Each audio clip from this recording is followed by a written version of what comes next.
Trading facts YouTube ఛానల్‌కి స్వాగతం. నేను సెబీ రిజిస్టర్డ్ కాదు. నేను చెప్పేయన్నీ కూడా మొత్తం ఎడ్యుకేషనల్ పర్పస్‌గానే అని మీరు గమనించండి. ఎట్టకేలకు ట్రేడర్స్ కళ్ళల్లో ఆనందం కానొస్తుంది. ఎందుకంటే నిన్న, ఈరోజు ఒక రకంగా మార్కెట్టు అనుకున్న రీతిగానే మూవ్ అవుతా ఉంది. అయితే మనం ప్రతి ఒక్క వీడియోలో ఏదో ఒక విషయాన్ని మనం చెప్తా ఉన్నాము. దాన్ని బేస్ చేసుకొని మీరు కొన్ని పాయింట్స్, అంటే మనం చేసినటువంటి వీడియోస్‌లో గనక మీరు గనక కొన్ని పాయింట్స్‌ని గనక రాసుకుంటే అసలు చార్ట్‌ని ఎలా అనాలిసిస్ చేయాలి అనే పాయింట్స్ చాలా, అంటే చాలా వరకు తెలుస్తాయి. వాటిని ఇండైరెక్ట్‌గా చెప్తాము, డైరెక్ట్‌గా చెప్పలేమనమాట. సో, మీరు అర్థం చేసుకోగలరు. ఇక తర్వాత వచ్చేసి ఇప్పుడు చూడండి, మీకు యెస్టర్‌డే క్లోజింగ్ ప్రైస్ అనేటువంటిది చాలా ఇంపార్టెంట్ రోల్ ప్లే చేస్తది అని అందరికీ తెలిసినటువంటి విషయమే. సో, ఫస్ట్ మార్కెట్ అనేటువంటిది ఇక్కడ స్టార్ట్ అయింది. స్టార్ట్ అయ్యి ఏమైంది, ఈ క్లోజింగ్ ప్రైస్‌ని రిజెక్షన్ ఇచ్చింది. రిజెక్షన్ ఇచ్చి తర్వాత మరలా రిజెక్షన్ ఇచ్చి దీన్ని క్రాస్ చేస్తూ ఒక బుల్లిష్ క్యాండిల్ ఫామ్ అయింది. సో, మనం కళ్ళు మూసుకొని 1:2 రేషియోలో ఎంట్రీ అనేటువంటిది ఇస్తే సక్సెస్ అనేటువంటిది అయింది. లేదు అనుకుందాం, ఇక్కడ నుంచి మరలా వెళ్ళిపోయింది కదా. 1:2 రేషియోలో మనకి ఒక ఎంట్రీ అనేటువంటిది తీసుకుంటే చాలు, సక్సెస్ అయిపోయినట్టే లెక్క. ఎప్పుడైనా సరే మన మార్కెట్ అనేటువంటిది స్టార్ట్ అయినప్పుడు ఫస్ట్ కొద్దిసేపు కనీసం ఒక 10-15 నిమిషాలన్నా మార్కెట్ కండిషన్ని అబ్జర్వేషన్ చేసుకోవాలి. తర్వాత ఈ చార్ట్ ఉంటుంది కదా, ఆప్షన్ చైన్ ఉంటుంది. ఆప్షన్ చైన్‌లో మీరు ఓఐ చేంజ్ ఎలా మారుతుంది అనేటువంటి దాని మీద కూడా ఒక కన్ను అనేటువంటిది వేయాలి. అప్పుడు మనకి ఓవరాల్‌గా ఒక ఫిగర్ అనేటువంటిది వస్తది. దీన్ని బట్టి మనం ఎంట్రీ అప్ సైడ్ తీసుకుందామా, లో సైడ్ తీసుకుందామా అని చెప్పేసేసి మనకి అర్థమైపోతుందనమాట.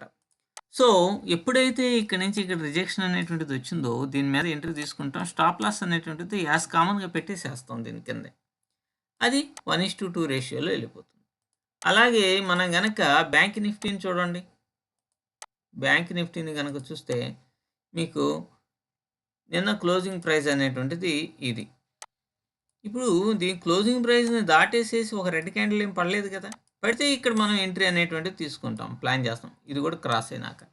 అది పడలా, ఏ కాడికి ఇక్కడి నుంచి రిజెక్ట్ అయ్యి బులిష్ క్యాండిల్ అనేటువంటిది వేసింది. ఈ బులిష్ క్యాండిల్ 1:2 రేషియోలో వెళ్ళిపోయింది. వెళ్ళిపోయిన తర్వాత సడన్ ఫాల్ అనేటువంటిది వచ్చింది. వచ్చినప్పుడు కూడా మరలా ఇక్కడే ఒక రిజెక్షన్ అంటే ఇక్కడి నుంచి మరలా రియాక్ట్ అయి పైకి వెళ్ళిపోయింది కాబట్టి మనం మరలా ఇక్కడ ఎంట్రీ అనేటువంటిది తీసుకోవచ్చు. సరే, ఓవరాల్‌గా ఒక ఎంట్రీ అనేటువంటిది ఎనఫ్ అనమాట.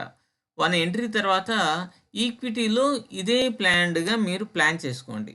మీరు చూడండి, ఫర్ ఎగ్జాంపుల్‌గా బజాజ్ ఫైనాన్స్ ఉందనుకోండి. బజాజ్ ఫైనాన్స్ అనేటువంటిది ఉంటే అది కూడా చూడండి, యెస్టర్‌డే క్లోజింగ్ ప్రైస్‌కి అంటే నిఫ్టీలో ఈ క్యాండిల్‌లో తీసుకోకూడదు. ఈ క్యాండిల్‌లో తీసుకోవద్దు. ఇది చిన్న క్యాండిల్. దీన్ని బాగా ఈ మొత్తాన్ని బ్రేక్ చేసింది కాబట్టి దీంట్లో గనక తీసుకుంటే మనకు మంచి. అయితే మనం కొద్దిసేపు కూల్‌గా ఆలోచించడం అనేటువంటిది మోస్ట్ ఇంపార్టెంట్ థింగ్ అనేది మీరందరూ గమనించాలి. మనం అలా ఆలోచించకుండా ఎలా పడితే అలా గనక ట్రేడింగ్ అనేటువంటిది చేశామనుకోండి, మనం చాలా నష్టపోయేటువంటి అవకాశం ఉంటుందన్నమాట. ఇక మన యాజ్ టీజ్‌గా మన పులి స్ట్రాటజీ దగ్గరికొద్దాం. పులి స్ట్రాటజీలో నిఫ్టీ ఏం చేసింది? మనం చాలా రోజుల నుంచి 2 లాట్స్ బేస్డ్‌గా మనం ఇది చేస్తున్నాం కదా, 150 క్వాంటిటీ ఇదిగా. ఇప్పుడు చూడండి, మీకు ఇక్కడ రిజెక్షన్ అనేటువంటిది ఇచ్చింది. ఇచ్చింది, ఈ రిజెక్షన్ సెకండ్ టైమ్ కూడా రిజెక్ట్ చేసింది కదా. ఇలా పైకి వెళ్ళేసేసే కదా రిజెక్ట్ చేసినట్టు ఇది లెక్క. మీరు గమనించండి. ఇట్లా అయినా రావచ్చు, ఇట్లా అయినా వచ్చి వెళ్ళొచ్చు. సో, మనకేమైంది, ప్రైస్ అనేటువంటిది పైకి వెళ్ళి మళ్ళీ కిందకు వచ్చినట్టే కదా. కిందకు వచ్చి రిజెక్ట్ అయ్యే కదా వెళ్ళింది. ఇప్పుడు ఇక్కడ రిజెక్ట్ అయింది, మరలా ఇక్కడే కదా ఓపెన్ అయ్యేది. ఓపెన్ కూడా రిజెక్షన్ పార్ట్లోనే అయింది కాబట్టి ఇక్కడ మనం ఎంట్రీ అనేటువంటిది తీసుకుంటాం. 1:2 రేషియోలో వెళ్ళిపోతాం. అంటే ఇది ఎన్ని నిమిషాల క్యాండిల్? ఈ క్యాండిల్ వచ్చేసరికి 9 గంటల 30 నిమిషాలది.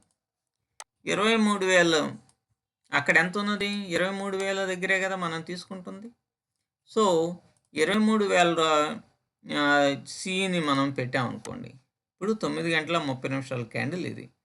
దీనికి 366 22 పాయింట్లు. 22 రోజులు 44 గంటలు 45 పాయింట్లు చూసుకోండి.